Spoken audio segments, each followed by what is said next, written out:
স্বাগত দর্শক, একাত্তর জার্নালে আপনাদের সাথে আছে আমি তানিয়া রহমান। সংবাদ পর্যালোচনা ভিত্তিক নিয়মিত এই অনুষ্ঠানে আমরা খবরের নানান বিষয় বিশ্লেষণ করি। পত্রপত্রিকা, টেলিভিশন, ডিজিটাল মিডিয়া ও নিউজ পোর্টালে যেসব খবর শিরোনাম হয়ে থাকে আমরা তা জানিয়ে দিই। সেই খবরের সাথে যুক্ত মানুষদের আমরা সংযুক্ত করি আমাদের আলোচনার টেবিলে। আমাদের স্টুডিও এবং অনলাইনে সংযুক্ত থাকা অতিথিরা সেসব খবরের গভীরে ঢোকেন। আমাদের সাথে আজ স্টুডিওতে আছেন হেলেন জেরিন খান, বিএনপি দলীয় সংসদ সদস্য। অনেক ধন্যবাদ এবং স্বাগত একাত্তর জার্নালে সময় দিয়েছেন। এবং অনলাইনে এর মধ্যে যুক্ত হয়েছেন আমাদের সাথে মোহাম্মদ রাশেদুল ইসলাম রাশেদ, জামায়াত ইসলামীর দলীয় সংসদ সদস্য। আপনাকেও স্বাগত জানাই একাত্তর জার্নালে সময় দেওয়ার জন্য। দর্শক, নানা খবরে আমরা কিন্তু অতিথিরা নানা সময় আমাদের আলোচনায় যুক্ত হন পর্যায়ক্রমে। আজকেও তার ব্যতিক্রম হবে না। রাজনীতির খবর কিছুটা হলেও আজকে খেলার কারণে একটু হলেও নিচের দিকে চাপা পড়েই গেছে। তারপরে আসলে আমরা খেলার খবরে আলোচনা করব, তবে তার আগে রাজনৈতিক খবরগুলো আলোচনা করতে চাই।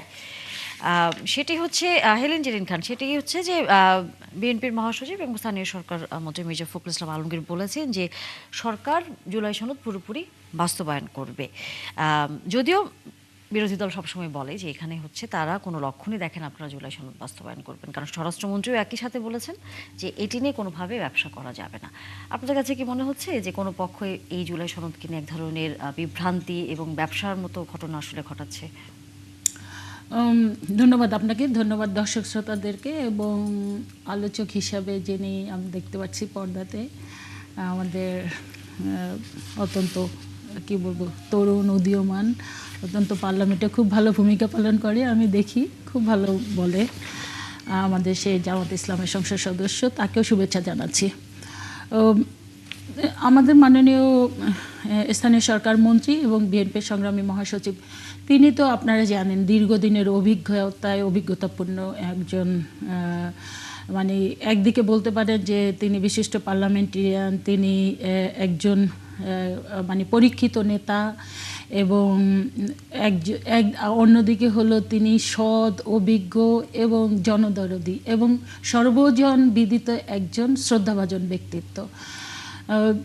তিনি মানে তার অভিজ্ঞতার আলোকেই যে কথাগুলো বলেন সেটা কিন্তু জাতি মানে আপনারা দেখে থাকবেন যে সবসময় কিন্তু তিনি খুবই গ্রহণযোগ্য কথা বলেন। তিনি যে আজকে যে বিষয়টি আপনি আমাকে প্রশ্ন তুলেছেন, এটা আমি তো বিশেষ করে বিএনপির পক্ষ থেকে আমাদের মাননীয় প্রধানমন্ত্রী তিনিও কিন্তু পার্লামেন্টের লাস্ট অধিবেশনে, যেটা বাজেট অধিবেশন শেষ হয়ে গেল, সেখানেও কিন্তু তিনি বলেছেন যে আমরা জুলাই সনদ, যেটা সত্যিকার অর্থে যে এখানে 30টি দল ছিল, 30টি দলের মধ্যে প্রায় 27টি দল যেটাতে স্বাক্ষর করেছে পার্লামেন্টের দক্ষিণ প্লাজায় যেটা স্বাক্ষরিত হয়েছে, সেই জুলাই সনদকে আমরা অক্ষরে অক্ষরে পালন করব। সেটার কথা যেমন মাননীয় প্রধানমন্ত্রী বলেছেন, ঠিক একইভাবে মাননীয় স্বরাষ্ট্রমন্ত্রী, যিনি সংস্কার কমিটি, যেটা ছিল অন্তর্বর্তীকালীন সরকারের সময়, আপনারা জানেন যে অন্তর্বর্তী সরকারের অধীনে যে সংস্কার কমিটি হয়েছিল, সেখানে মাননীয় প্রধান উপদেষ্টা এবং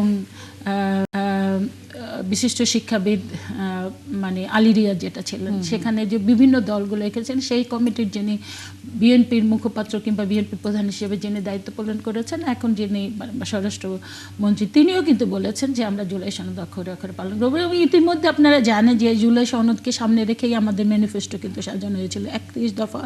আমি যেটা বলি যে ম্যানিফেস্টোটা হয়েছিল 31 দফা এবং সেটা বলতে পারেন 19 দফার কিছু, শহীদ রাষ্ট্রপতি জিয়াউর রহমানের 19 দফা এবং দেশনেত্রী বেগম খালেদা জিয়ার যে এটা ছিল ভীষণ 2030 যেটা, সেই এইগুলার আলোকেই কিন্তু আমরা ম্যানিফেস্টোটা সাজিয়েছিলাম। তো আমরা কিন্তু সেটা একে একে করে আপনারা ইতিমধ্যেই দেখেছেন, অনেকে বলেছে হাতের কালি শুকানোর আগেই কিন্তু আমরা এই প্রতিশ্রুতিগুলো কিন্তু বাস্তবায়ন করছি। যেমন ধরেন ফ্যামিলি কার্ড বলেন, তারপরে কৃষক কার্ড বলেন, তারপরে এই গতকালকে দেখলেন যে প্রবাসী কার্ডই করেছে, তারপরে আপনারা জানেন যে কৃষকদের জন্য যেটা করা হয়েছিল 10,000 টাকা কৃষি মানে ঋণ মৌকুব করে দেওয়া হয়েছে। তারপরে আপনি জানেন যে এই যে ইমাম, মুয়াজ্জিন এবং অন্যান্য ধর্ম যে প্রধানরা আছে তাদেরকে অনুদান দেওয়া হয়েছে। এইভাবে কিন্তু আমরা প্রত্যেকটা ধাপে ধাপে করেছি। তারপরও ধরেন যেটা হলো যে আমরা একটা কল্যাণকর রাষ্ট্র করতে চেয়েছি, যেটা আমাদের মূল ধরতে পারেন যে স্লোগান। তো আমাদের সবার আগে বাংলাদেশ, সেটা তো দেখেছেনই যে আমরা মাননীয় প্রধানমন্ত্রী তিনি যখন বিদেশ সফর করলেন, তিনি এই সফরে তো প্রথমত যে সবার আগে বাংলাদেশ বাংলাদেশকে সামনে রেখে তিনি কিন্তু কোনো রকমের বিতর্কের মধ্যে না গিয়ে তিনি প্রথমে মালয়েশিয়া সফর করলেন। প্রধান নর্মালি দেখা যায় যে 2-3টি বড় রাষ্ট্র আছে, তারা কেউ কেউ হয়তো বা তাদের পক্ষে তাদের দেশে প্রথম সফরের চিন্তা করে, কিন্তু সেই ইসের করেই তিনি কিন্তু একটা, আমি এটা বলবো যে আমাদের কাছে সব রাষ্ট্রেরই গুরুত্ব আছে এবং আমাদের প্রয়োজনে সেটা মানে দেশের স্বার্থে এবং দেশের জনগণের স্বার্থে। সে কারণে এবং তার সফরে তিনি যে স্বল্প পরিসরে গিয়েছেন এটাও একটা ইতিহাস সৃষ্টি করেছেন। তিনি যেমন ধরেন আমাদের পক্ষ থেকে ডিক্লারেশন দেওয়া হয়েছে, শপথ করার পরপরই মাননীয় প্রধানমন্ত্রী বলেছেন তিনি এবং তার যে ক্যাবিনেট কিংবা তার সংসদ সদস্য তারা কেউ মানে যেটা প্লট গাড়ি এটা নেবেন না, এবং তিনি ব্যক্তিগতভাবে যেটা করেছেন সেটা যে তিনি প্রোটোকল অনেক কমিয়ে দিয়েছেন। তারপরে তিনি কোনো গাড়ি নেন নাই, বাড়ি নেন নাই, ড্রাইভারের ভাড়া নেন নাই, তেল নিচ্ছেন না, এবং তিনি যে সাধারণ জীবনযাপন করছেন এর মধ্যে দিয়ে কিন্তু আমরা যেটা আসলে জাতিকে আমাদের যে 31 দফা এবং ম্যানিফেস্টোর যে কর্মসূচিগুলো সেটা কিন্তু আবার খাল খননের বিষয়টা আছে। আপনি জানেন যে আমরা 5 বছরে 25,000 কিলোমিটার আমরা খাল খনন করতে চাই, সেই বিষয়গুলো কিন্তু এখানে নিয়ে আসা হয়েছে। ইতিমধ্যে আপনারা জানেন যে দেশের স্বার্থে আমরা তিস্তা ব্যারেজের বিষয়ে ডিক্লারেশন এসছে, পদ্মা ব্যারেজের বিষয়ে ডিক্লারেশন আছে ইতিমধ্যে, কিন্তু আপনারা দেখতে পাচ্ছেন। এবং মাননীয় প্রধানমন্ত্রীর সবচেয়ে বড় যেটা বিষয় সেটা হলো যে সপ্তাহের 2 দিন মানে প্রতিদিন তো তিনি তার কর্ম পরিকল্পনা কিংবা তার যে অ্যাক্টিভিটি সেটা তো পরিচালনা করছেনই, ইভেন ছুটির দিন পর্যন্ত তিনি কিন্তু অফ ডে কাটাচ্ছেন না, সেটাও কিন্তু জাতির সাথে তিনি করছেন। এর ভিতর দিয়ে আমরা কিন্তু যেটা আসলে মূলত মেসেজ দিতে চাচ্ছি যে আমরা জুলাই সনদ অক্ষরে অক্ষরে পালন করব, প্রয়োজন বোধে দেশের সাথে জনগণের সাথে আরো অতিরিক্ত যদি কিছু করতে হয় কখনো সেটাও আপনারা বাস্তবায়ন করবেন। রাশেদুল ইসলাম রাশেদ আছেন আমাদের সাথে, আপনি নিশ্চয়ই এতক্ষণ হেলেন জিরিন খানের বক্তব্য শুনলেন এবং বারবারই প্রতি আলোচনায় আসলে সরকারের দলের যারা প্রতিনিধিত্ব করেন তারা আপনাদেরকে এই কনভিন্সের জায়গায় রাখেন, তাদের উপর আস্থা রাখার কথা বলেন যে জুলাই সনদ আসলে বাস্তবায়িত হবে, যে সময় আসলে যাচ্ছে তার মধ্য দিয়েই হয়তো এটি সম্ভব। কিন্তু আপনাদের ভিতরে কোথায় যেন সারাক্ষণই এই জায়গায় একটা আশঙ্কার জায়গা থাকে বা অবিশ্বাস, যেটাই আমরা বলি না কেন, যে আপনারাও একই রকমই কথা বলেন যে আপনারা মনে করেন যে সরকার আসলে জুলাই সনদ বাস্তবায়ন করতে চাচ্ছে না, নানা রকম টালবাহানা করছে। জুলাই সনদ তো বাস্তবায়ন করছে না। যদি হেরেন আপা বললেন যে উদ্ধৃতি দিয়ে অনেক মন্ত্রী এমপিরা বলেছেন যে তারা অক্ষরে অক্ষরে জুলাই সনদ বাস্তবায়ন করবেন, কই অক্ষর তো অনেকগুলো বাদ পড়ে গেছে, এতগুলো অধ্যাদেশ লেপস হয়ে গেল, গণভোটটাকে টোটালি কি বলে এটাকে রাবিশ অবস্থায় ফেলে রাখা হলো। এইগুলো তো আসলে আলটিমেটলি অক্ষরে অক্ষরে বাস্তবায়ন হচ্ছে না। স্থায়ী কমিটিগুলো গঠন হওয়ার ক্ষেত্রে কিছু নির্দেশনা ছিল জুলাই সনদে, সেগুলো তো কোনো নোট অফ ডিসেন্টও নাই সেগুলোতে, কই সেগুলো তো মানার ব্যাপারে কোনো এখন পর্যন্ত কিছু দেখছি না। এরপরে হচ্ছে যে ওভারঅল আর কি এই যে এরকম বিষয়গুলো যদি উপস্থাপন করি, মানে স্ববিরোধী অবস্থানে রয়েছে বিএনপি, মানে তারা কি করবে না এইরকম একটা কমপ্লেক্স জায়গা আছে, এবং এটি আমি মনে করি এটি তাদের একটা ইগো প্রবলেম। এখন বিরোধী দলের পক্ষ থেকে জুলাই সনদ নিয়ে কথা বলা হচ্ছে, এই জন্য বিরোধিতা করতে হবে, মানা হবে না, আবার বলছে যে মানতে হবে। একবার বলেন যে কি বলে জুলাই সনদ গণভোট ঠিক হয়নি, আদেশটাই ঠিক হয়নি, রাষ্ট্রপতির আদেশটা ঠিক হয়নি, আরেকবার বলেন যে এটা একটা ফ্যাক্ট অ্যান্ড ভ্যালিড, এটা মানতে হবে, এখন উপায় নাই। মানে আসলে কি করবে? একবার বলে যে জুলাই সনদের এটা ওটা করা হবে, এটা ওটা করা হবে না, আবার দেখলাম যে গত লাস্ট দিন জুলাই জাদুঘর উদ্বোধন করা একটা ডেটও ঘোষণা করে দেওয়া হলো। অর্থাৎ আমার কাছে মনে হচ্ছে যে আলটিমেটলি সবকিছুই মানবে বিএনপি, কিন্তু মাঝখান থেকে পরিস্থিতি এবং মানুষের যে আত্মবিশ্বাস, এই আত্মবিশ্বাসের উপর কিছুটা দোলাচল রেখে বিএনপি চলছে বর্তমান আর কি। এখানে দেখুন আজকে একটি আলাপ সামনে এসেছে, মাননীয় স্থানীয় সরকার মন্ত্রী তিনি বলেছেন যে জামাত জোট 2টি শপথ নিয়ে ভুল করেছে। তো বিএনপি একটি শপথ নিয়ে শুদ্ধ করেছে, জামাত 2টি শপথ নিয়ে ভুল করেছে। ইভেন এরকম বলা হয়েছে যে দ্বিতীয় শপথ নেওয়ার কোনো সুযোগ নাই, দ্বিতীয় শপথ নিলে প্রথম শপথের আর গুরুত্ব থাকলো না আর কি। তার মানে কি আমরা বিরোধী দলে যারা আছি আমরা কি সংসদ সদস্য আছি? যদি না থাকি তাহলে সেটা তো ক্লিয়ার করে বলে দিতে হবে, আমাদের তো আর সংসদে থাকার সুযোগ নাই, সংসদে যাওয়ার সুযোগ নাই। মাঝখানে যে তাহলে এই যে কয়েক মাস ব্যাপী আমরা সংসদে যাতায়াত করলাম, এটা তো তাহলে অবৈধ, আমাদের ব্যাপারে তাহলে আইনি ব্যবস্থা নিতে হবে। এগুলো বলে আমি মনে করি যে আলটিমেটলি মানুষের চিন্তাধারাকে ভিন্ন দিকে প্রবাহিত করার জন্য চেষ্টা চালাচ্ছেন, এবং আলটিমেটলি বিএনপির সদিচ্ছা নিয়ে আমাদের প্রশ্ন তুলতে আমরা বাধ্য হচ্ছে, এবং এগুলো নিয়েই কিন্তু আলোচনা আসছে যে আমরা সরকার পতনের দিকে যাব কিনা, আন্দোলনের ডাক দিব কিনা। এগুলো যে আপনারা বারবার প্রশ্ন করেন, আমরা কেন এই উত্তরগুলো দিচ্ছি আপনারা মনে হয় বুঝতে পারছেন আর কি। আজকে জুলাই মাস চলছে আর কি, এই মাসে কি ঘটেছে না ঘটেছে এই ব্যাপারে আমার চেয়ে আপনারা বেশি ভালো জানেন, যেহেতু সংবাদপত্র অবজার্ভ করেন আপনারা সবসময়, এবং মিডিয়া সংবাদ মাধ্যম নিয়ে আপনারা থাকেন। এই জুলাই গণ অভ্যুত্থানের সাথে, বিপ্লবের সাথে যে এখন যে অবস্থাটা তৈরি করা হয়েছে সরকারের পক্ষ থেকে, তারা বলছেন যে তারা মেনে নিয়েছেন গণভোটকে এজন্যই যে শুধুমাত্র নির্বাচনটা তারা চান। তাহলে এখন আবার এই বক্তব্য যখন বিএনপির পক্ষ থেকে, দায়িত্বশীলদের পক্ষ থেকে দেওয়া হচ্ছে যে জামাত জোট ক্ষমতার জন্য এখন জুলাই নিয়ে আন্দোলন করছে, আমরা কি আসলে দেখতে পাচ্ছি না যে ক্ষমতার জন্যই শুধুমাত্র বিএনপি জুলাইকে আজকে জলাঞ্জলি দিয়েছে, গণভোটকে জলাঞ্জলি ক্ষমতার জন্য দিয়েছে? বিএনপি জুলাইকে জলাঞ্জলি দিয়েছে। আপনার এই মন্তব্যের নিশ্চয়ই আমরা উত্তর নেব হেলেন জিরেনের কাছ থেকে, তবে বিরতির পর। দর্শক, বিরতির পর নিশ্চয়ই আবার আলোচনায় যুক্ত হবেন। আবারও ধন্যবাদ দর্শক, এবং স্বাগত ৭১ জার্নালে। আমরা আলোচনায় ফিরব। সংবাদ শিরোনাম শুনছিলাম দর্শক। হেলেন জিরেন খান, রাশেদুল ইসলাম রাশেদ বেশ কিছু অভিযোগ করেছেন, এবং একই সাথে স্থানীয় সরকার মন্ত্রী কিন্তু আহ্বানও জানিয়েছেন আবারও বিরোধী দল আলোচনার মাধ্যমে এই বিষয়টি ফয়সলা করতে পারে। আপনার কাছে কেন মনে হচ্ছে বিরোধী দল আপনাদের উপর আস্থা রাখতে পারছে না? কারণ যে সময়টুকু এর মধ্যে আপনারা পার করেছেন, তাদের বক্তব্য হচ্ছে যে কোনো ধরনের এই বিষয়ে কার্যকর কোনো ব্যবস্থা আসলে দেখছেন না তারা, এই কারণে আপনাদের উপরে কোনো বিশ্বাস আসলে কাজ করছে না। না, তার বক্তব্যের আর একটা বিষয় ছিল যে বিএনপি আসলে ক্ষমতার কে বেশি করছে, মানে ক্ষমতায় যাওয়াটাকে সবচেয়ে বেশি গুরুত্ব দিচ্ছে। না, রাশেদ সাহেব তো আসলে এই প্রজন্ম, তার বয়স কিন্তু খুব একটা বেশি না। তো এই প্রজন্মতে তার কাছে মনে হতে পারে, কারণ তারা এই 17 বছরের মধ্যে দিয়েই বড় হয়েছে। বিএনপি ক্ষমতার পূজারি না। বিএনপি আপনারা জানেন বেশ কয়েকবার জনগণের ম্যান্ডেট নিয়ে ক্ষমতায় এসেছে, কিন্তু বিএনপির আমাদের শহীদ রাষ্ট্রপতি জিয়াউর রহমান, দেশনেত্রী বেগম খালেদা জিয়া প্রমাণ করেছেন বিএনপি ক্ষমতার জন্য রাজনীতি করে না। কারণ এক চুল পরিমাণও তারা ক্ষমতা ভোগ করেন নাই, তারা কিন্তু দিয়ে গিয়েছেন, তারা কিছু নেন নাই, এবং এটা প্রমাণিত।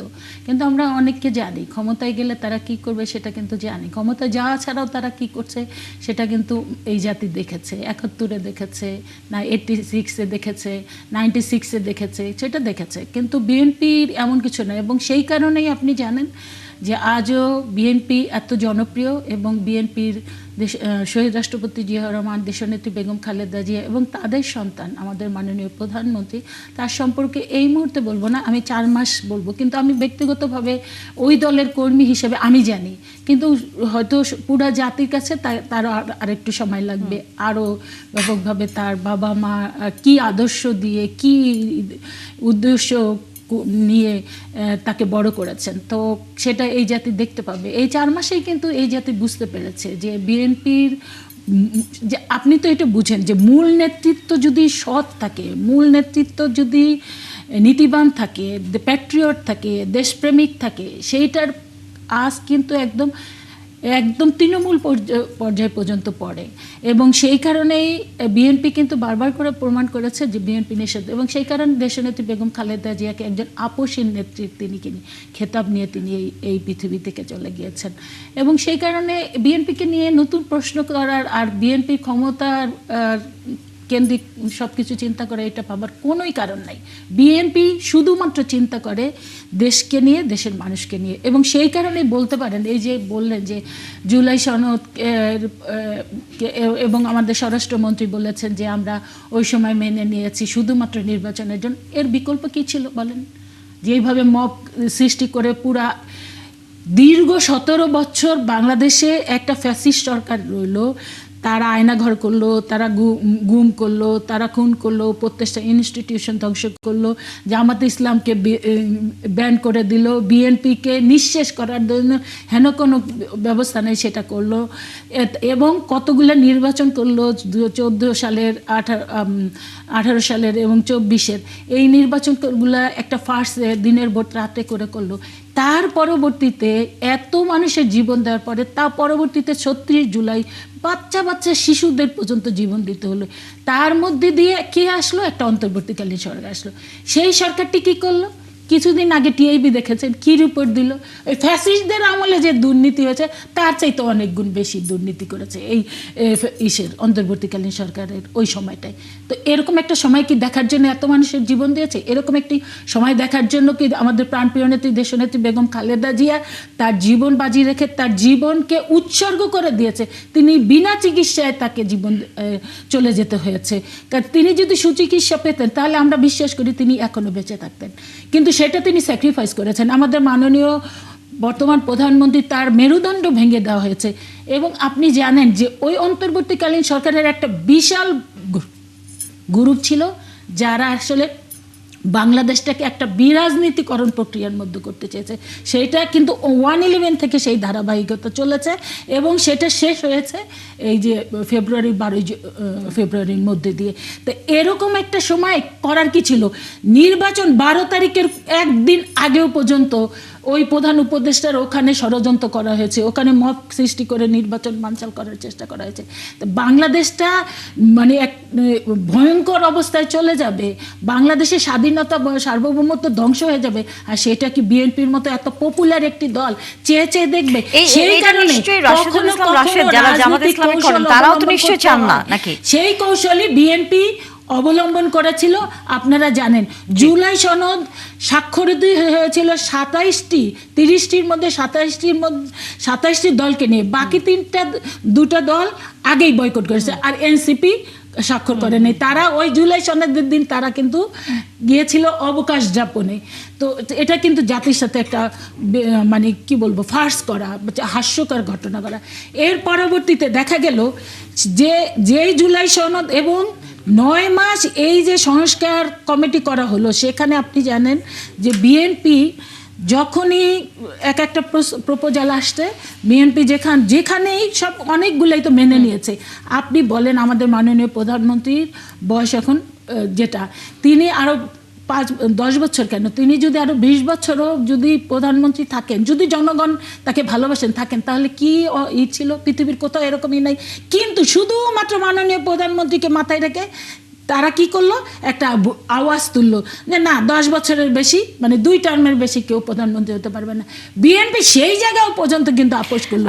এবং নোট অফ ডিসেন্ট যখন বিএনপি একটা বিষয়, কারণ বিএনপি তো ধরেন দীর্ঘদিন সরকার পরিচালনা করেছে এবং বিরোধী দল হিসাবেও বিএনপি গুরুত্বপূর্ণ ভূমিকা পালন করেছে।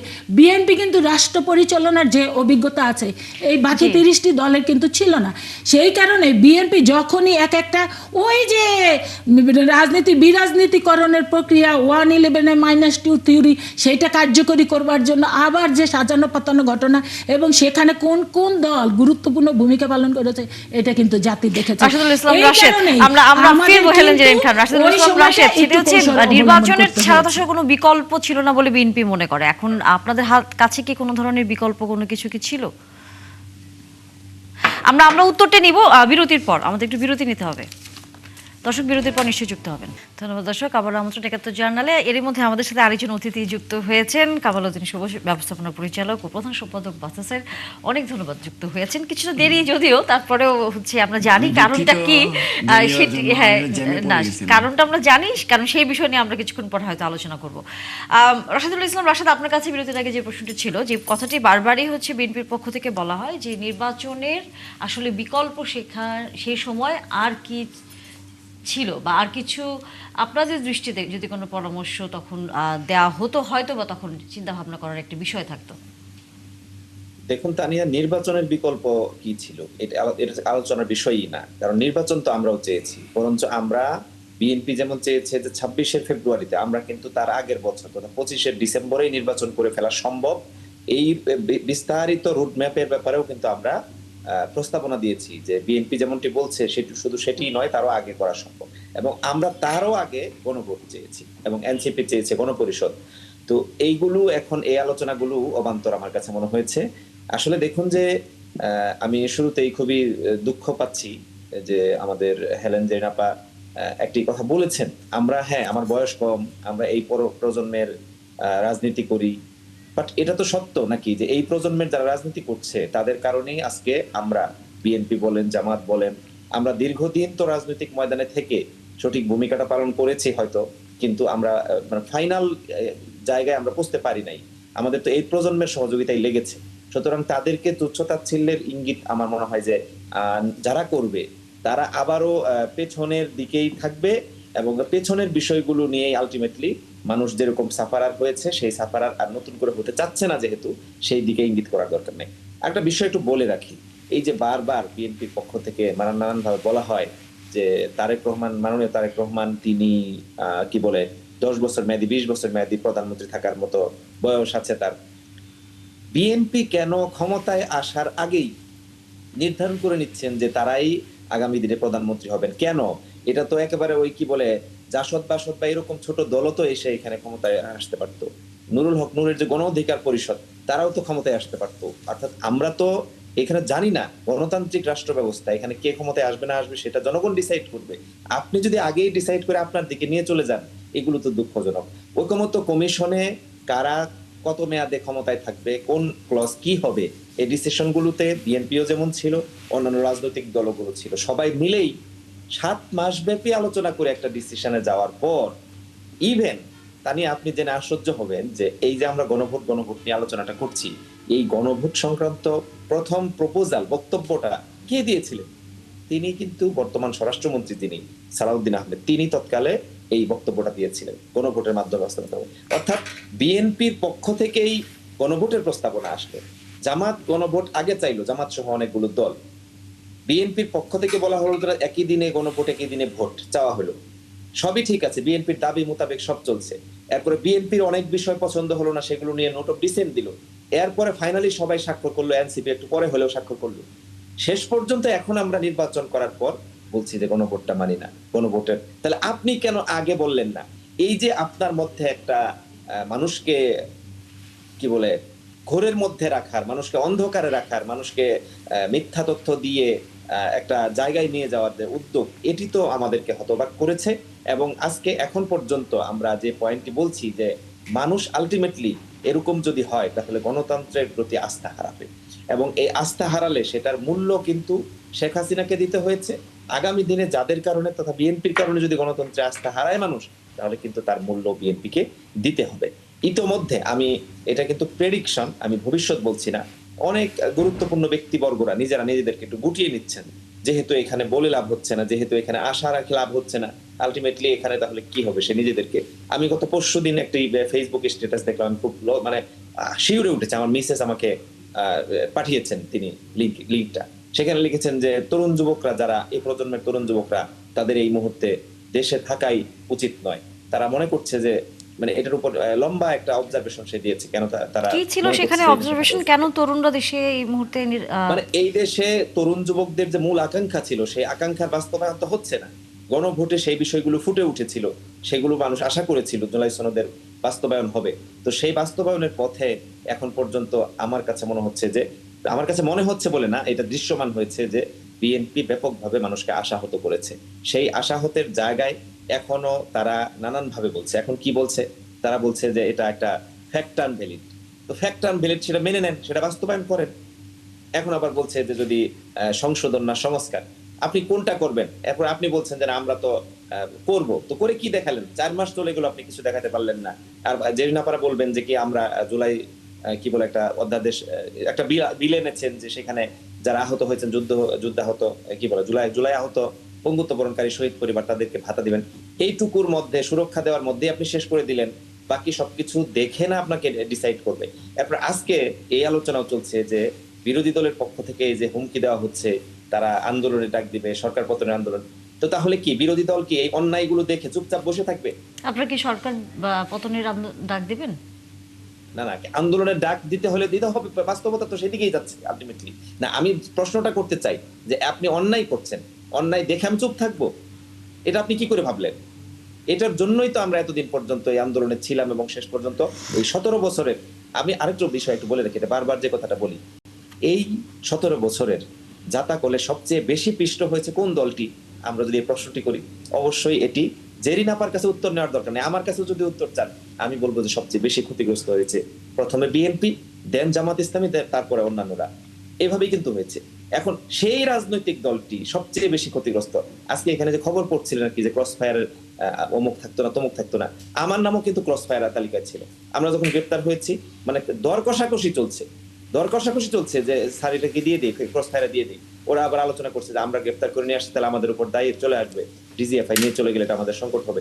আমরা কিন্তু আমি কিন্তু অল্প একটু যে আমি ক্রস ফায়ারের মুখ থেকে ফিরে এসেছি, বাট ক্রস ফায়ার হয়ে গেছে এরকম শত সহস্র ব্যক্তি বিএনপির মধ্যে ছিল, জামাতের মধ্যে ছিল। সেই জায়গায় সেই বিএনপি এসে আজকে এখন আমাদের সামনে ধোঁয়াশা সৃষ্টি করেছে যে তারা গণভোটটা যেটা 70%, আর কি কথা কি বলে, বিএনপি বলে যে তারা 52% মানুষের ম্যান্ডেট নিয়ে এসেছেন, অথচ সেই 52%-এর ম্যাক্সিমামই তো এখানে গণভোটেও রায় দিয়েছে হ্যাঁ। না হলে তো 70% হওয়ার কথা না, কারণ জামাতের ভোট যদি আপনারা এতই তুচ্ছ-তাচ্ছিল্য করেন যে খুব কম, তাহলে জি। যদি জামাতের ভোট কম হয়ে থাকে, তাহলে জুলাই BNP সনদের পাশাপাশি আসলে গণভোটের পুরোটাই রায় দায়ের বাস্তবায়নের বিষয়টি আসলে আলোচনায় শেষ পর্যায়ে এসে ঠেকে গেছে।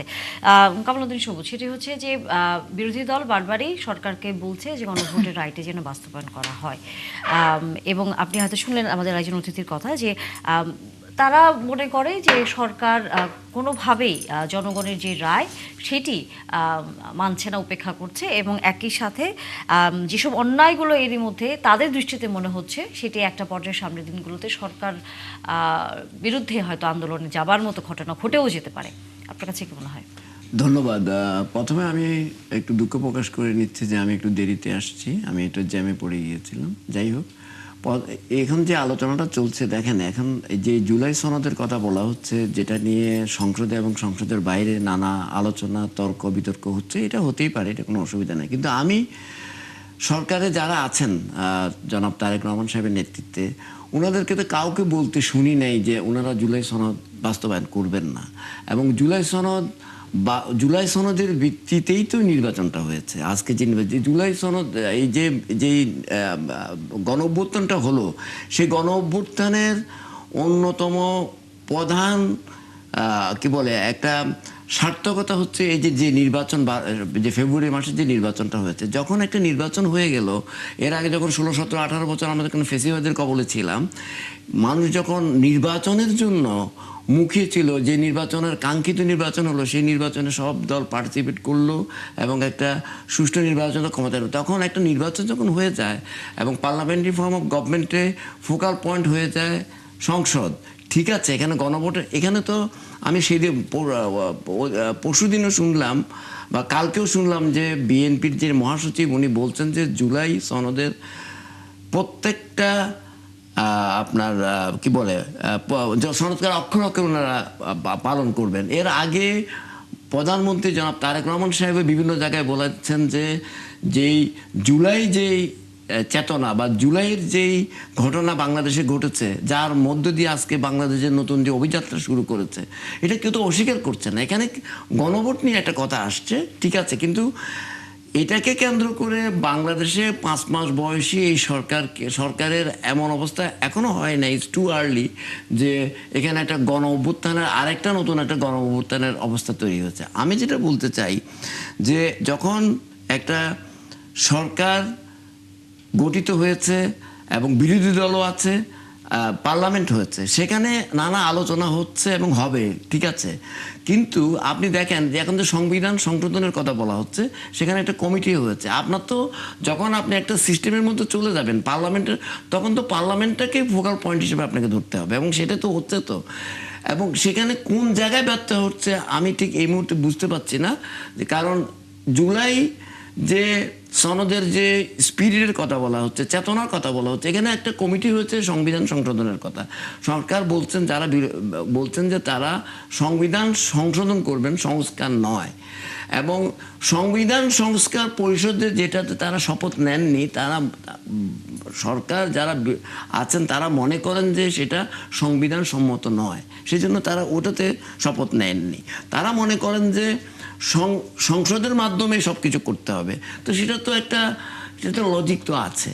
আমি মনে করি বিরোধী দলে যারা আছেন ওনাদের পয়েন্ট আছে হয়তো, কিন্তু ওনাদেরকে কিন্তু যে কমিটিটা করা হয়েছে সংবিধান সংশোধনের, সেই কমিটিতে ওনাদেরকে কিন্তু আহ্বান জানানো হয়েছে। আমি তো মনে করি যে ওনারা সেখানে যেও কথাগুলি বলতে পারেন, এবং এখন সব কিছুই ট্রান্সপারেন্ট। আপনি ওনাদের যে বক্তব্য, ওনারা সংবিধানের কোন কোন জায়গায় পরিবর্তন চান, কোন কোন জায়গায় চান না, কোন কোন জায়গায় তাদের দ্বিমত রয়েছে, সেগুলো তো বাংলাদেশের মানুষকে স্পষ্ট হয়ে যাবে। একটা কথা হচ্ছে যে বর্তমানে যারা ক্ষমতায় আছেন তারা 2/3 মেজরিটি নিয়ে ক্ষমতায় আসছেন, তারা 31 দফাকে সামনে রেখে বাংলাদেশের মানুষের কাছে, ভোটারদের কাছে গেছেন, ভোটাররা তাদেরকে রায় দিয়েছে, তারা সরকার পরিচালনা করছেন। এখন যারা সরকার পরিচালনা করছেন তারা একটা জুলাইয়ের মতো একটা গণ অভ্যুত্থানের মতো একটা ঘটনা, যেখানে তারা বড় ধরনের স্টেক হোল্ডার ছিল। বিএনপির কথা বলছে, জামাতও ছিল, অন্যরাও ছিল, ছাত্র জনতাও ছিল, পেশাজীবীরাও ছিল। তারা কি, যারা রাজনীতি করেন, মানে বিএনপির কথাতে বলা হচ্ছে, তারা কি এটা বুঝেন না? এটা কি বুঝার না বোঝার কি কোনো কারণ আছে? যেই কারণে এই অভ্যুত্থানটা হলো, যেই কারণে বাংলাদেশের মানুষের যে চেতনা, বাংলাদেশের মানুষের যে আশা আকাঙ্ক্ষা, তারা কী চায়, সেই জায়গায় যদি তারা খুব বেশি ভুল করে তাহলে তারা নিজেরা তো পিছিয়ে যাবে, রাজনৈতিকভাবে হতে হবে। এটা তো না বুঝার কিছু কারণ আমি বুঝি না।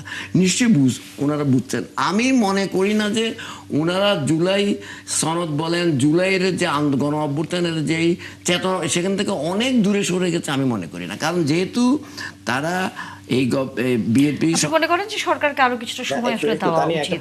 না, সরকার 5 মাস ইজ টু আর্লি। আপনাদের এখনো তো মাত্র তাদের যে জুলাই যে তারা যে প্রতিশ্রুতিগুলি দিয়েছে, সেই প্রতিশ্রুতিগুলোতে অনেকগুলি তারা বাস্তবায়ন শুরু করেছে। মনে হয় আপনাকে কোনো প্রশ্ন করতে চান? হ্যাঁ, বলেন। একটা প্রশ্ন করতে চাই। হ্যাঁ, করেন। মানে জুলাই সংক্রান্ত, জুলাই সনদ সংক্রান্ত, গণভোট সংক্রান্ত 7 মাসের একটা আলোচনার ফাইনালাইজেশন, এখানে বিএনপি অবশ্যই তাদের দলীয় বিভিন্ন ফোরামে আলোচনা করার সুযোগ পেয়েছেন, এবং ফাইনালি বিভিন্ন জনের মতামত নিয়ে একটা কম্প্রিহেন্সিভ ডিসিশনে পৌঁছানো হয়েছে যে একটা গণভোট। সেই গণভোটটা আপনি আগে থেকে কি আদেশ হবে না আদেশ হবে, আদেশের যখন ডিসিশন হচ্ছে সেটা তত্ত্বাবধায়ক যিনি উপদেষ্টা, প্রধান উপদেষ্টা, তিনি সেটা দিতে পারেন নাকি রাষ্ট্রপতি দিতে পারেন, সেই আলোচনাগুলোও জনাব সালাউদ্দিন আহমেদ তিনি আগেই আলোচনা করেছেন। এখন এসে তিনি স্বরাষ্ট্রমন্ত্রী, প্রধানমন্ত্রীর পক্ষ থেকে ভোকাল হয়ে তিনি বক্তব্য দিচ্ছেন যে এই গণভোট এখন এটা ফ্যাক্টাম ভ্যালিড, কি বলে, সরি, নাল এন্ড ভয়েড, এটা তিনি বলছেন। আবার কোথাও গিয়ে বলছেন এটা ফ্যাক্টাম ভ্যালিড। এরকম বৈপরীত্য কেন? এটা তো একটা বিরাট প্রশ্ন। তিনি এই বৈপরীত্যগুলো নিয়ে, মেজরিটি নিয়ে তিনি এই বৈপরীত্যগুলো বলার দরকার আছে তার? না, আপনি যে প্রশ্ন করছেন এটা আমার মনে হয় সালাউদ্দিন সাহেবকে প্রশ্ন করাটা উচিত। কারণ আমি তো সালাউদ্দিন সাহেব, না, এই প্রশ্নের উত্তর আমি দিই। আমি যে কথাগুলো আমি সেটা দিই, ওটা ওনারা যারা,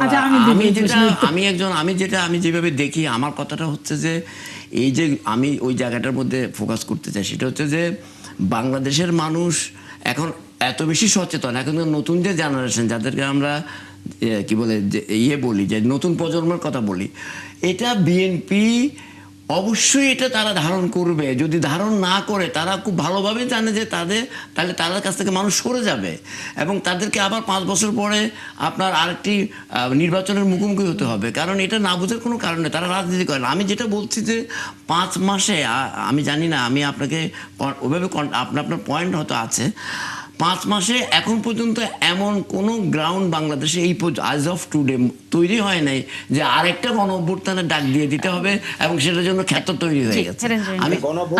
আমি যে জায়গায় যেতে চাই, প্রথমত আমি একটু রাশেদ সাহেবের জায়গায় যেতে চাই। মাননীয় সংসদ সদস্য, তিনি আমাকে ভুল বুঝেছেন। আমি কিন্তু আপনাকে ওইটা বলিনি। আমি বলেছি এই প্রজন্ম আপনাদেরকে অবশ্যই, কারণ বিএনপি আপনি দেখেছেন পার্লামেন্টে আমাদের প্রায় 70% কিন্তু তরুণদেরকে নমিনেশন দেওয়া হয়েছে। বিএনপি কতটা তরুণদের ধারণ করে সেটা আপনারা পার্লামেন্টের তাকালেই আপনারা বুঝতে পারেন, এবং এই জাতি বুঝতে পারে। কাজেই তো, আর এই জুলাই অভ্যুত্থানে আমাদের প্রায় 450-এর মতো কিন্তু আমরা নেতাকর্মী হারিয়েছি। তার মধ্যে আমাদের ছাত্র দলেরই কিন্তু 144 জন, প্রায় 150-এর মতো আমাদের ছাত্র দলের নেতাদেরকে হারিয়েছি, এবং যুব দলের প্রায় এরকম কাছাকাছি। তো কাজেই তারুণ্য নির্ভর একটি দল হচ্ছে বিএনপি। তো সেই বিএনপিকে, এবং আমিও কিন্তু ছাত্র দল থেকে উঠে আসি, কাজেই তরুণদেরকে আমরা অবশ্যই ধারণ করে লালন করি। আপনি একটু বুঝতে ভুল বুঝেছেন, সেটা হলো যে আমি বলেছি যে 17 বছরের আগে আপনার বয়স কেমন ছিল, যদিও বয়সের বিষয়টা যার যার ব্যক্তিগত ব্যাপার। আমি বলছি এই 17 বছরে যারা বড় হয়েছে তারা কিন্তু এই 17 বছরে দেখেছে। তার আগে যে রাজনীতিতে ছিল বাংলাদেশে গণতান্ত্রিক প্রক্রিয়া, বিশেষ করে আপনি ধরেন 91, 96, 2001 পর্যন্ত, এই যে 15 বছর কিংবা 2006 পর্যন্ত আপনি বলতে পারেন যে অসাধারণ বাংলাদেশের রাজনীতি ছিল। এবং শহীদ রাষ্ট্রপতি জিয়া রহমান তিনি যে বহুদলীয় গণতন্ত্র প্রতিষ্ঠা করেছিলেন, সব দল উন্মুক্ত করে দিয়েছিলেন, সংবাদপত্রের স্বাধীনতা দিয়েছিলেন, সেই রাজনীতিটা তো এই তরুণ প্রজন্ম দেখেনি। তারা কিন্তু এই ফ্যাসিস্টদের রাজনীতিটাই দেখেছে। সেই কারণে তাদের ভিতরে আমি দেখি তরুণ সমাজদের এই যে বিএনপির প্রতি মাঝে মাঝে দেখি যে রাশেদ সাহেবদের মতো লোকেরা যখন প্রশ্ন তুলে, আমি সেই প্রশ্নের উত্তর খোঁজার যে কথা বলেছি। আমি কিন্তু আপনাদেরকে তুচ্ছতা ছিল প্রশ্নই আসে না। এদেশের তরুণ সমাজ হলো অধিকাংশ, সেই তরুণ সমাজকে 1/4 হলো তরুণ। তাদেরকে এই জাতীয়তাবাদী দলের এত বৃহৎ একটি দল, সেই দল তুচ্ছতাচ্ছিল্য করবে? Never ever. বরং এই তরুণদেরকে সবসময় ধারণ করে, সেটা আপনারা বিভিন্ন পর্যায়ে দেখেছেন। এটা গেল একটা প্রশ্ন। আরেকটা বিষয় হলো যে আপনি যেটা বলেছেন, মানে আমাদের স্বরাষ্ট্রমন্ত্রী মহোদয় গণভোট নিয়ে যেটা বলেছেন, দেখেন গণভোটের কথা তো মাননীয় স্বরাষ্ট্রমন্ত্রী সেই দিনও তার বক্তব্যে বলেছেন পার্লামেন্টে যে গণভোটের কথা আমি বলেছি। কোন গণভোটের কথা বলেছি? যে গণভোটে আপনার নোট অফ ডিসেন্ট ছিল, যেটা জুলাই সনদে স্বাক্ষর করা হয়েছিল, সেইটাকে নিয়ে গণভোট করা হবে। যেটা অন্তর্বর্তীকালীন সরকারের প্রধান বলেছিল যে জুলাই সনদ হবে, সেইটাকে নিয়ে সব দলগুলা যেই বিষয়গুলো নিয়ে ঐক্যমতে যাবে সেইটা নিয়ে জুলাই সনদ হবে, এবং ঐক্যমতে যেগুলাতে যাবে না যার যার দলের ম্যানিফেস্টোতে দিবে, সেইটাকে নিয়ে গণভোটের কথা বলেছে। যেটা অন্তর্বর্তীকালীন সরকার বিএনপির সাথে প্রতারণা করেছে, 27টি দলের সাথে প্রতারণা করেছে, সেইটাকে নিয়ে তো গণভোটের কথা মাননীয় স্বরাষ্ট্রমন্ত্রী বলেন নাই। এখানে আমরা কিন্তু দিনের আলোর মতো স্পষ্ট, আমাদের বক্তব্যে কোনো রকমের সন্দেহ থাকার কোনো অবকাশ নেই। বরং অন্তর্বর্তীকালীন সরকার যেটা করেছে সেইটা নিয়ে আপনারা মার্চ করছেন, সেইটা নিয়ে এই জাতীয় প্রশ্ন থাকতে পারে, কিন্তু আমাদের গণভোট নিয়ে মানে কোনো প্রশ্ন থাকতে পারে। এখন বলতে পারেন যে মাননীয় প্রধানমন্ত্রী তিনি একবারে একটা জায়গায় তিনি গণভোটে হার কথা বলেছিলেন। কোনো উপায় ছিল না, কারণ যেইভাবে নির্বাচনকে বানচাল করতে চেয়েছিল, যেইভাবে বাংলাদেশটাকে ধ্বংস করতে চেয়েছিল, যেইভাবে মব কালচার করতে চেয়েছিল, যেইভাবে 150-200 মাজার মাত্র 12-13 মাসের মধ্যে ভেঙে দেওয়া হচ্ছিল, যেইভাবে নারীদের ওড়না নিয়ে টানাটানি করা হচ্ছিল, নারীরা ভয় পেত। তারা মানে কোনো নারী মাথায় কাপড় ছাড়া বের হতে ভয় পেত, হিজাব ছাড়া বেরোতে ভয় পেত। এরকম সমাজ ব্যবস্থা, এরকম রাষ্ট্র তো আমরা চাই নাই। সেই কারণেই কিন্তু ওই জায়গা থেকে জাতিকে রক্ষা করবার জন্য নির্বাচনের বিকল্প কিছু ছিল না। সেটা আরেকটা বিষয়ে আমাদের রাশেদ সাহেব যেটা বলেছেন এই জায়গায় আমি বলতে চাই, সেটা হলো যে আপনি দেখেন এই যে এর মধ্যে জাতির যে প্রত্যাশা, মূল প্রত্যাশা, এবং এই নির্বাচনের মধ্যে দিয়ে সেটা হলো যে মূল প্রত্যাশা ছিল বাংলাদেশে একটা গণতন্ত্র ফিরিয়ে আনা, সেটা কিন্তু এই নির্বাচনের মধ্যে দিয়ে ফিরে আসছে। মূল প্রত্যাশা ছিল বাক স্বাধীনতা আছে। আপনি দেখেন বিরোধী দলের এখন কেউ তো গুম হচ্ছে না। বিরোধী দলের কোনো তারা জনসভা করলে, তারা মিছিল করলে, মিটিং করলে সেখান থেকে ধরে নিয়ে যাওয়া হচ্ছে না। তারা বাসায় নিশ্চিন্তে নির্বিঘ্নে তারা জীবনযাপন করতে পারছে। বলতে পারবেন না কোনো আয়নাঘর সৃষ্টি হয়েছে এই 4 মাসে। যেইভাবে বিরোধী দল আপনি পার্লামেন্টে আপনি দেখেন বিরোধী দলের সংখ্যা হলো নারী আসন নিয়ে হলো 90-এর মতো, আর আমাদের নারী আসন নিয়ে আমাদের সরকারি দলের আসন সংখ্যা প্রায় 250-এর মতো। কিন্তু সময় 50% তারাও পেয়েছে, সময় আমরাও পেয়েছি। তো এর চাইতে এত বাক স্বাধীনতা তারা পাচ্ছে, তারপরে যদি বিরোধী দল বলে যে এই সরকারটি, আর সবুজ ভাইয়ের সাথে আমি সম্পূর্ণভাবে একমত, মাত্র 5 মাসের একটি সরকারকে আপনারা যদি 5 বছরের মতো আচরণ পেতে চান, সেটা কি সম্ভব? তারপরে গণ অভ্যুত্থানের মধ্যে দিয়ে সরকারটি এসেছে। আমরা আজকে অন্য একটা ঘটনার মধ্যে আসলে আছি, আলোচনা রাজনীতির একটু আসলে আমাদের থামাতেই হবে। মোহাম্মদ রাশেদুল ইসলাম রাশেদ, ধন্যবাদ। আলোচনা আগাতে পারছি না, নিশ্চয়ই আগামীতে রাজনৈতিক আলোচনা করব আপনার সাথে। অনেক ধন্যবাদ আজকে আপনি আমাদের সাথে যুক্ত হয়েছেন। দর্শক, বিরতির সময় হয়ে গেল, বিরতির পর নিশ্চয়ই আপনারা আবারও যুক্ত হবেন। ধন্যবাদ দর্শক, আবার আমন্ত্রণ ৭১ জার্নালের রাজনীতির আলাপের বাইরে। কিছুক্ষণের মধ্যেই আমরা জানি, সবার চোখ এরই মধ্যে আমরা জানি যে বিশ্বকাপ ফুটবলের ফাইনাল আজ, সেই দিকেই নজর। আমরাও আসলে সেই খবর নিয়ে আলোচনা করতে চাই। যুক্ত আছেন আমাদের সাথে বিপ্লব ভট্টাচার্য, সাবেক অধিনায়ক বাংলাদেশ জাতীয় ফুটবল দলের, এবং একই সাথে আমাদের সহকর্মী নিউ জার্সি থেকে যুক্ত হয়েছেন অর্ণব বাপি। অর্ণব বাপি, প্রথমেই আপনার কাছে একটু আসতে চাই, আর কিছুক্ষণের মধ্যেই খেলার আনুষ্ঠানিকতা শুরু হয়ে যাবে আমরা জানি। প্রথম প্রশ্ন, ডোনাল্ড ট্রাম্প কি মাঠে এসেছেন, স্টেডিয়ামে এসেছেন খেলা দেখতে? এটা আসলেই তারা ফলো করে প্রচার বা কিছু কিছু চোখের সামনে দেখাই ভাবেই হয়তো স্টেডিয়ামের ভেতরে নেওয়া হবে। তবে তার আসার কয়েকটা ইঙ্গিত কিন্তু আমরা পেয়েছি, কারণ আমরা স্টেডিয়ামে আসার পর একসঙ্গে 6টা হেলিকপ্টার পুরো স্টেডিয়াম রাউন্ড মারতে, সিকিউরিটির এত প্রোটোকল স্ট্রং হয়ে যেতে এই কিছুক্ষণের মধ্যেই দেখলাম। তার মানে আন্দাজ করা যাচ্ছে যে ইউএসএ প্রেসিডেন্ট ডোনাল্ড ট্রাম্প হয়তো বা মাঠে উপস্থিত হতে পারেন, কারণ নির্দিষ্ট কোনো তথ্য সূত্র ওখান থেকে কমিউনিকেট করে সাধারণ মানুষ সবকিছুর জন্য সিকিউরিটি থাকলেই হয়তো বা ট্রাম্পের বিষয়টা কিন্তু তারা ক্লিয়ার করে এই মুহূর্তে বলছে না। তাই আমি একটু স্টেডিয়ামের সবশেষ পরিস্থিতি জানিয়ে রাখি।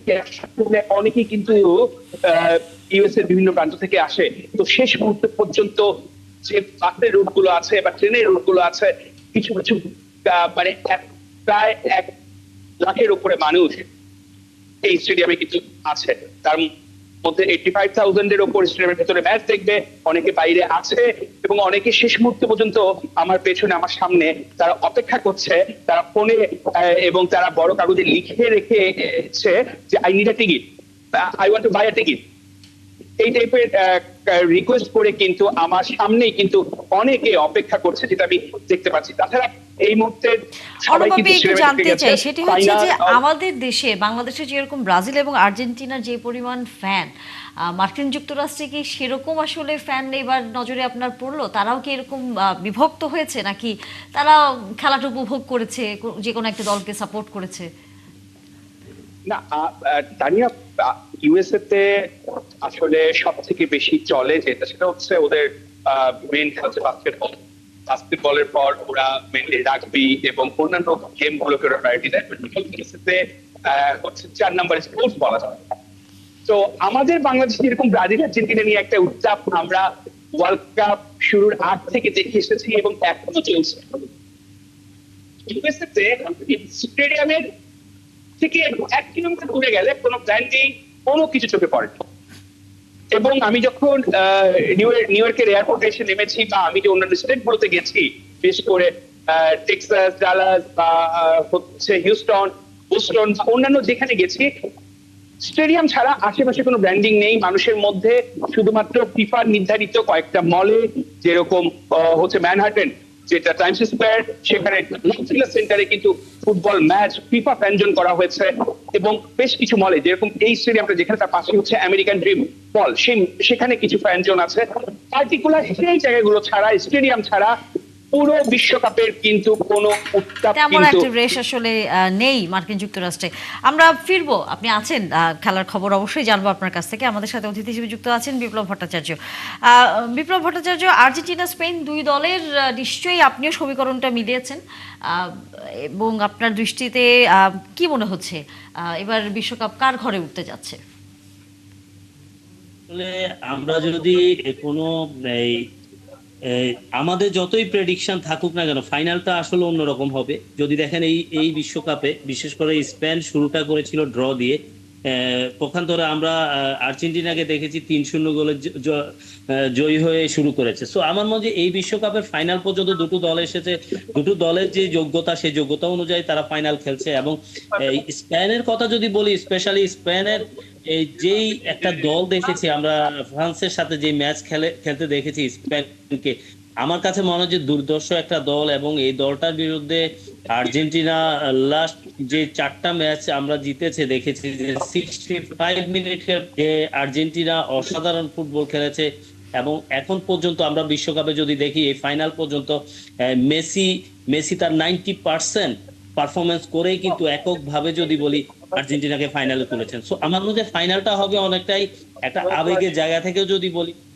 মেসি এবং আপনার লামিন ইয়ামালের কথা বলবো স্পেশালি, বিশেষ করে এই দুজনের মধ্যে একটা আবেগের জায়গা কাজ করবে। কিন্তু মেসি যেমন আপনার ঠিক ছোট থেকেই বড় হয়েছে স্পেনে, সো যখন ছোট থেকে বড় হয়েছে স্পেনে এবং স্পেনে তার ফুটবলটা শুরু, তো সেই স্পেনের বিরুদ্ধে ফাইনাল খেলছে, সো এটা কিন্তু অনেক বড় একটা জায়গা, এই আবেগের জায়গাটা। বিশেষ করে লামিন ইয়ামালকে 3 মাস বয়সে যখন কোলে নিয়ে সে তার সাথে একটা ছবি তুলেছিল, সে এখন সেই সময় কিন্তু মেসি ছিল 19 বছরের আর লামিন ইয়ামাল ছিল 3 মাসের। তো আজকে সেই 3 মাসের সেই ছোট্ট বাচ্চার সাথে ট্রফির জন্য যে যুদ্ধ দেখবো আমরা, সেটা থাকবে অসাধারণ একটা ম্যাচ।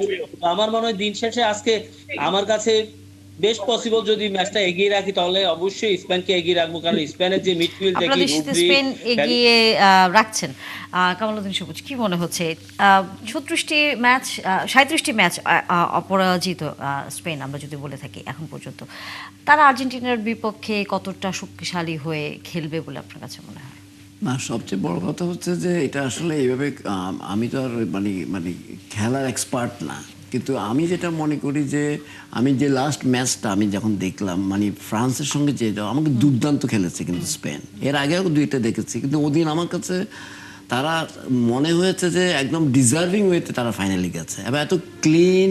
আমার কাছে একবার যে মনে হচ্ছিল ফ্রান্সও কিন্তু অত্যন্ত ভালো টিম, ফ্রান্স কেন জানে তাদের সঙ্গে কোনোভাবে মানে পারছিল না, মানে কেউই মানে এরকমই মনে ছিল। তো কাজেই সেই দিক থেকে আমার মনে হয় আর্জেন্টিনার অনেকগুলি খেলা দেখেছি, তারা কেন যেন মানে যদিও আমাদের দেশে অনেক বেশি আর্জেন্টিনার সাপোর্টার, ব্রাজিলের সাপোর্টার আমরা জানি, তারপর আমি বলবো যে আর্জেন্টিনার জন্য হয়তো বড় বাধাই আর কি আমার কাছে মনে হচ্ছে যে শেষ পর্যন্ত ওয়ার্ল্ড কাপটিকে জানি না, এটা তো ফলাফল। কিন্তু আমি যেটা একটু বলার চেষ্টা করছি সেটা হচ্ছে যে বাংলাদেশে আমরা স্পেনের সাপোর্টার হয়তো খুব বেশি পাবো না, আমরা হয়তো কিছু নেগেটিভ সাপোর্ট এটা পাইতে পারি। যারা ব্রাজিলের সমর্থক তারা আজকে স্পেনকে সাপোর্ট করতে পারে, কারণ আমি যখন আসছিলাম আমি বিভিন্ন জায়গায় আটকা পড়ছিলাম, যে জন্য আমার একটু দেরি হয়েছে।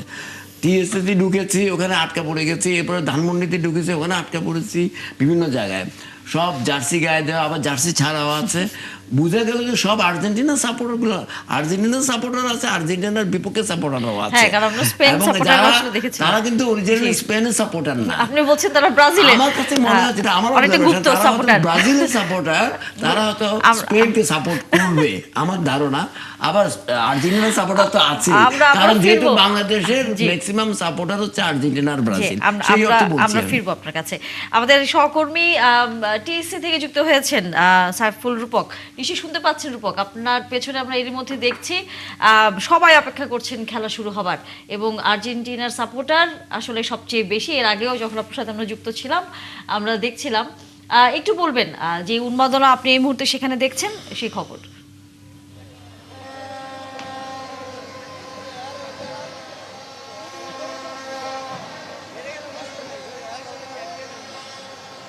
সবার আগে একটা মজার কথা বলি তানিয়া, একটু গুড়ি গুড়ি বৃষ্টি হচ্ছে এখানে, এবং আর্জেন্টিনার ভক্তরা বলছে ঠিক এইরকম চোখের পানি বের হবে ব্রাজিল ভক্তদের।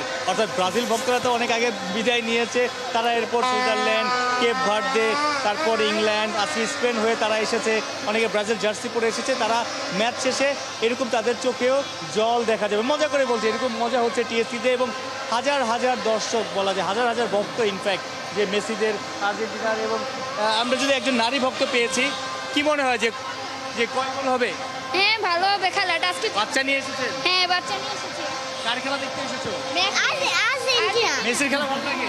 দেখছেন এই রাত বাজে 1:45, নানান বয়সী মানুষ। আমরা যদি রাজু ভাস্কর্যের ওই দিকে দেখাই তানিয়া, মানে পুরো টিএসসি প্রাঙ্গণ, রাজু ভাস্কর্য, তারপর ওইদিকে মহসিন হল মাঠ, মহসিন হলের মাঠ, পুরো এলাকা জুড়ে কয়েক হাজার, প্রায় 40-50 হাজার। অনেকে ধারণা করছে যে এরকম বহিরাগতদের নিষেধাজ্ঞা ছিল, কিন্তু সেটাও উপেক্ষা করে অনেক মানুষের আগমন। সবাই বলা যায় 99% মানুষই এখানে আর্জেন্টিনার সাপোর্টার, জার্সি পরে, পতাকা নিয়ে গায়ে আর্জেন্টিনার পতাকার মতো করে সাজিয়েছে, কেউ মেসির নাম লিখেছে, ভুভুজেলা বাজাচ্ছে। অর্থাৎ অন্যরকম একটা এনভায়রনমেন্ট এই ঢাকার প্রাণকেন্দ্রে টিএসসিতে, রাজু ভাস্কর্যের এই জায়গাটাতে। এবং ভক্তদের সবাই একই কথা বলছে, আমরা তো গত 2 ঘন্টা ধরে এখানে আছি, যে আর্জেন্টিনা জিতবে, স্পেনকে হারাবে, মেসি ব্যাক টু ব্যাক শিরোপা জিতবে মেসি।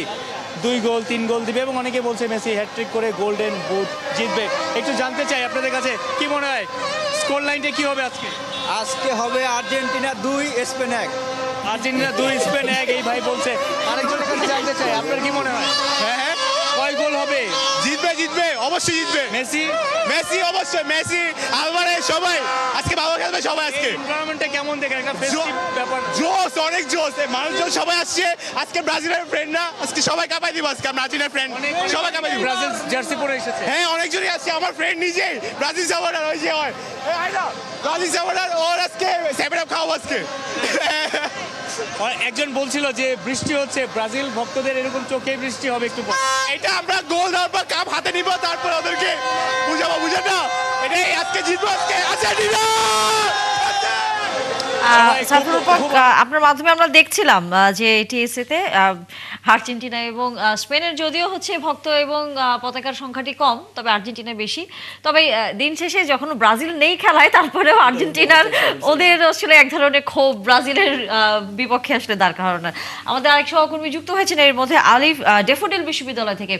আলিফ, আশা করি শুনতে পাচ্ছেন। আপনার পেছনেও নিশ্চয়ই এই খেলাকে ঘিরে নানা আয়োজন চলছে এবং আমরা এর আগে অনেকবারই দেখেছি যে আর্জেন্টিনার যিনি অ্যাম্বাসেডার আছেন বাংলাদেশে, তিনি সেখানে গিয়ে খেলা দেখেন। তিনি কি আজকে সেখানে থাকবেন?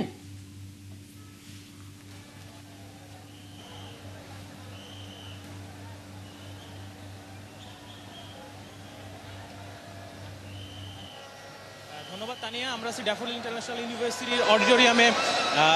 আপনি যেটা বললেন, আর্জেন্টিনার অ্যাম্বাসেডর কিন্তু এখানে উপস্থিত হয়েছেন ইতিমধ্যে এবং আর্জেন্টিনা বনাম ফ্রান্স, আর্জেন্টিনা বনাম স্পেনের যে ফাইনাল ম্যাচ, এই ম্যাচকে ঘিরে কিন্তু টান উত্তেজনা কিন্তু বিরাজ করছে।